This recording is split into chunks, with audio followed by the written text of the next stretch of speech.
قال رب اشرح لي صدري ويسر لي أمري واحلل عقدة من لساني يفقهوا قولي نحمده ونصلي على رسوله الكريم أما بعد وعلى آله وصحبه أجمعين। গত 2 দিন আগেই আমাদের এসএসসি পরীক্ষার্থী যারা ছিলেন তোমাদের রেজাল্ট হয়েছে। অনেকে এখানে জিপিএ 5 পেয়েছো, অনেকে এ গ্রেড পেয়েছো, কেউ A- বি গ্রেড। তো তোমাদের অনেক মানে দীর্ঘদিনের স্বপ্ন লালিত, অনেক দিনের মানে প্রত্যাশার প্রাপ্তি এখানে ঘটেছে।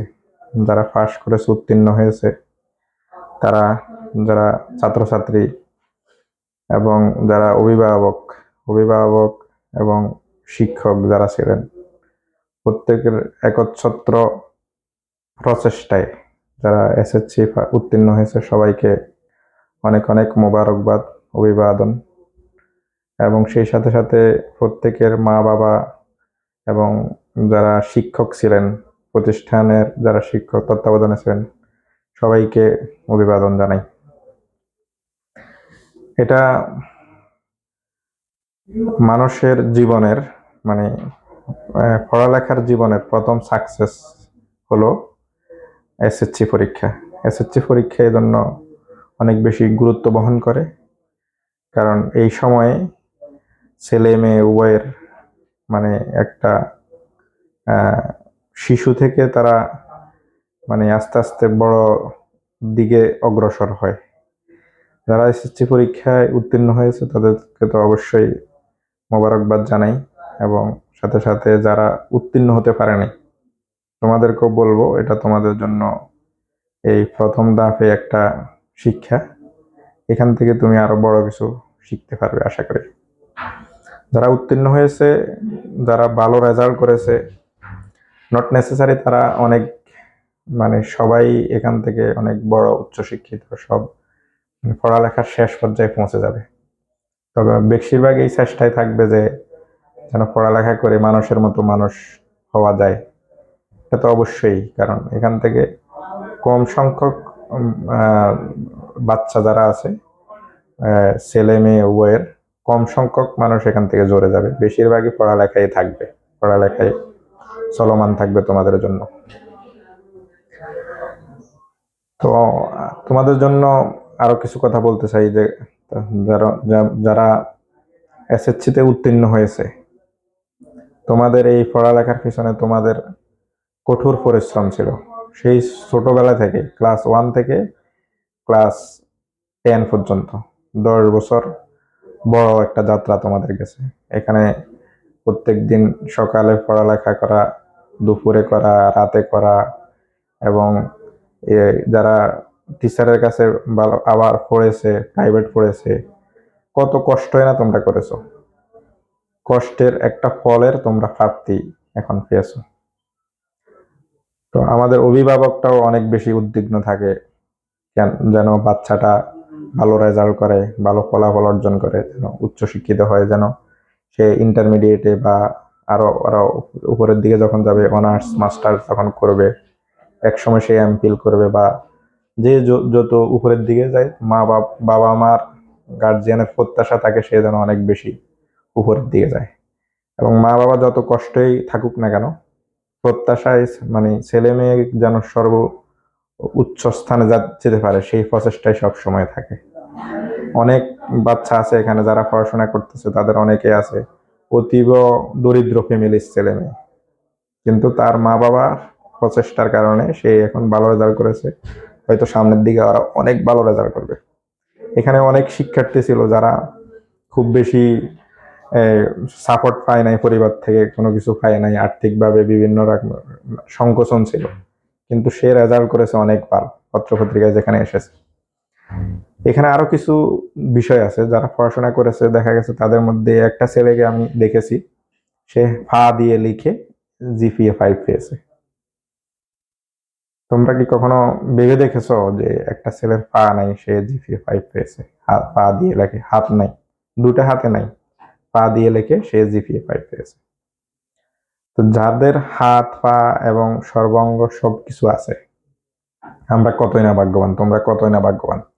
তোমরা কি কখনো ভেবে দেখেছো আমাদের অভিভাবকের বাইরে আমরা এই যে যারা বাচ্চা এখন ছেলে মেয়ে আছে প্রত্যেকেই বলতেছি, তোমরা যে আমাদের এই পড়াশোনা যারা করতেছো, যারা এই পড়াশোনার মধ্যে মনোযোগী হইছো, বেশিরভাগই বাচ্চাদেরকে দেখা যায়, এখন বর্তমান সময়ের কথা বলতেছি, হয়তো আমাদের এলাকা বা আমরা যাদেরকে দেখি বেশিরভাগই মোবাইল নিয়ে ব্যস্ত, নতুবা ক্রিকেট খেলা নিয়ে ব্যস্ত, নতুবা অন্যান্য বিষয় নিয়ে ব্যস্ত। পড়াশোনার সাথে সাথে তোমরা অন্যান্য বিষয় নিয়ে তোমরা কাজকর্ম করতেছো। তোমরা কি করতেছো? ক্রিকেট খেলা বা অন্যান্য বিষয় তোমাদের মধ্যে খেলতেছো, বা তোমরা মনে করো এই মানে চুলের কাটিং বা বিভিন্ন বিষয়ে তোমরা যে সচেতন ভাবেই তোমরা তোমাদের নিজেদের মতো করে চলতেছো। অসংখ্য ছেলে মেয়েকে দেখেছি যারা এই পড়াশোনার ফাঁকে ফাঁকে কিন্তু চাইলে মানে মা বাবার চাইলে সহযোগিতা করতে পারতো, যে কোনো বিষয়, কাজের বিষয়, অন্যান্য বিষয়ে সহযোগিতা করতে পারতো, কিন্তু সেই মানসিকতা ছেড়ে বেশিরভাগই মোবাইল, তারপরে খেলাধুলা, অন্যান্য এই বিষয়াদি নিয়ে তোমরা পড়ে আছো। আমাদের প্রত্যেকে ভাবতে হবে যে আমাদেরকে এই অভিভাবকের বাইরেও আমাদের এক অভিভাবক আছে। তিনি হলেন মহান সৃষ্টিকর্তা। আল্লাহ তাআলা আমাদেরকে যে সৃষ্টি করেছে, আমাদেরকে এত সুন্দর হাত দিয়েছে, এত সুন্দর পা দিয়েছে, এত সুন্দর চোখ দিয়েছে, মাথা দিয়েছে, কত সুশ্রী করে আমাদেরকে তৈরি করেছে। আমরা কি সেই মহান রবের শুকরিয়া আদায় করেছি? আমরা কি, তোমরা কি 5 ওয়াক্ত নামাজ, ফজরের নামাজ, জোহর, আসর, মাগরিব, ইশা, এই 5টি নামাজ সঠিকভাবে তোমরা আদায় করো? যারা করো তারা তো অনেক ভাগ্যবান, আর যারা করো না তারা অবশ্যই খেয়াল রাখবে যে এই নামাজ আমাদের জন্য ফরজ করা হয়েছে, এই নামাজ আমাদের জন্য মুক্তির পথ। আল্লাহ রাব্বুল আলামিন কোরআনে পাকের মধ্যে বলেছেন, উতলুমা উহিয়া ইলাইকা মিনাল কিতাব ওয়া আকিমিস সালাহ ইন্নাস সালাতা তানহা আনিল ফাহশাই ওয়াল মুনকার। নিশ্চয় নামাজ প্রত্যেক খারাপ কাজ থেকে মানুষকে বিরত রাখে। তুমি তোমার জীবনের সাথে, তুমি তোমার আশপাশের মানুষের জীবনের সাথে এটা মিলিয়ে নাও। যদি তুমি নামাজের মধ্যে থাকতা, তুমি যদি নামাজের ভিতরে মগ্ন থাকতা, তুমি 5 ওয়াক্ত নামাজ পড়তা যদি, তাহলে তোমার এই যে তুমি অন্যান্য খারাপ কাজ যেগুলি বাহ্যিক দিক থেকে খারাপ মনে হচ্ছে, বোঝা যাচ্ছে, খারাপ দিকে ধাবিত হচ্ছ, এই খারাপ তুমি করতে পারতে না, কারণ নামাজ তোমাকে ওই খারাপ কাজ থেকে ফিরিয়ে নিয়ে আসতো। ইন্নাস সালাতা তানহা আনিল ফাহশাই ওয়াল মুনকার। নিশ্চয় নামাজ আপনার এই দোষ ত্রুটি, খারাপ কাজ থেকে, মন্দ কাজ থেকে বিরত রাখবে। কিন্তু আমাদের এই মন্দ কাজগুলি আমরা করে যাচ্ছি কারণ আমরা নামাজের মধ্যে নাই। নামাজের যে পড়তে হবে, কিয়ামতের ময়দানে সর্বপ্রথম হিসাব নিবে নামাজের, আমরা সেই নামাজের মধ্যে নাই। আর নামাজ পড়তে হলে যে আমরা কোরআন থেকেই নামাজের আয়াতগুলি তেলাওয়াত করতে হবে, সেই শিক্ষা যদিও তারা তোমরা মক্তবের মধ্যে অনেকে নিয়েছে, অনেকে প্রাইভেট পড়েছে, অনেকে অল্প বয়সেই শিখেছে কোরআন শরীফ, মুসলমান পরিবারের যারা লোকজন আছে। কিন্তু দেখা গেছে সময়ের ব্যবধানে আস্তে আস্তে যখন এই সময়টা, বিশেষ করে এসএসসি পাস হয়ে যাওয়া সময় কিছুদিন আগ থেকে অস্থিরতা তৈরি হয়ে যায় ছেলে মেয়েদের মধ্যে। ওই সময়টাতে এই মানে আল্লাহমুখী চিন্তা ভাবনা, মানুষের যে ইবাদতমুখী চিন্তা ভাবনা, আখেরাতের চিন্তা ভাবনা, পরকালের চিন্তা ভাবনা, এগুলি হারিয়ে যায়, উদ্বেলিত হয়ে যায়, দুনিয়ার মোহে আবদ্ধ হয়ে যায়। কিন্তু তোমরাই ফিরে ঘুরে আসতে হবে, তোমরাই আখেরাতের চিন্তা করতে হবে, তোমরাই কোরআন পড়তে হবে, তোমরাই নামাজ পড়তে হবে, তোমরাই ইসলামিক হুকুম আহকামের মধ্যে থাকতে হবে।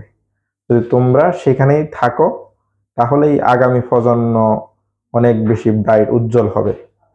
তোমরাই এই দেশকে, এই মানুষকে তোমরাই সঠিক সুশৃঙ্খল অবস্থানে নিয়ে যেতে পারবে।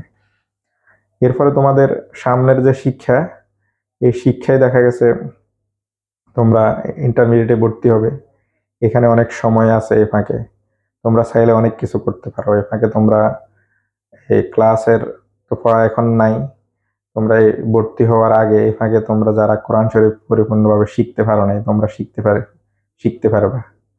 তোমরা দিনের মাসালা মাসাইল যদি দরকার হয় সেগুলি করতে পারবা। তোমরা আউট অফ সাবজেক্ট, পড়ালেখার বাইরে অনেক কিছু শেখার আছে, কম্পিউটার শিখতে পারো, বা যেগুলি তোমাদের কাজে আসবে।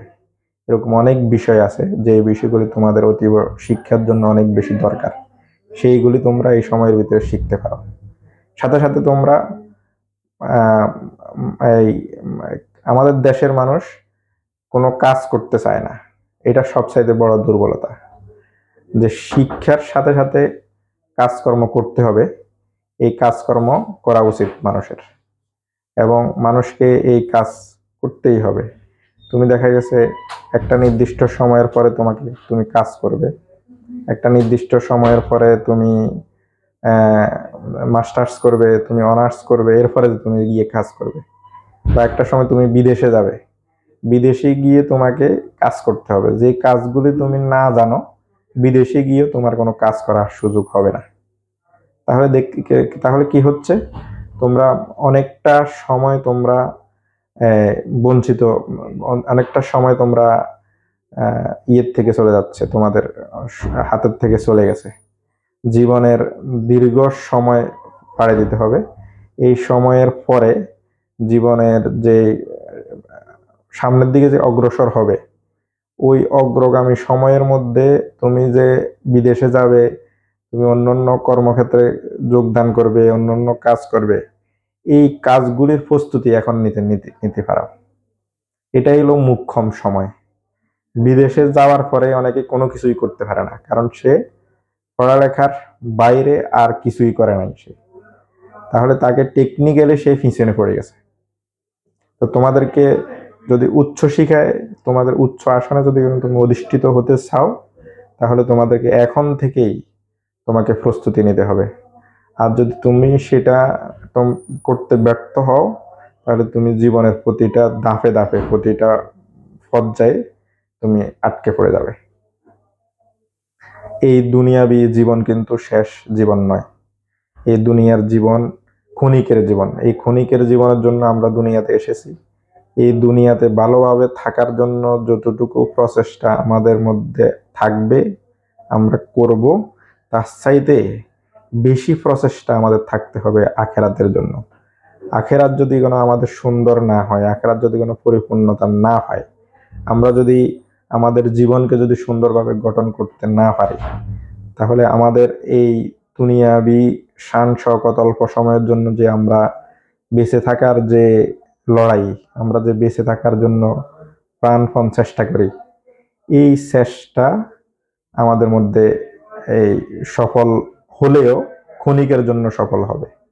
আমাদের প্রচেষ্টা থাকতে হবে আখেরাত কেন্দ্রিক, কল্যাণমুখী কাজের কেন্দ্রিক।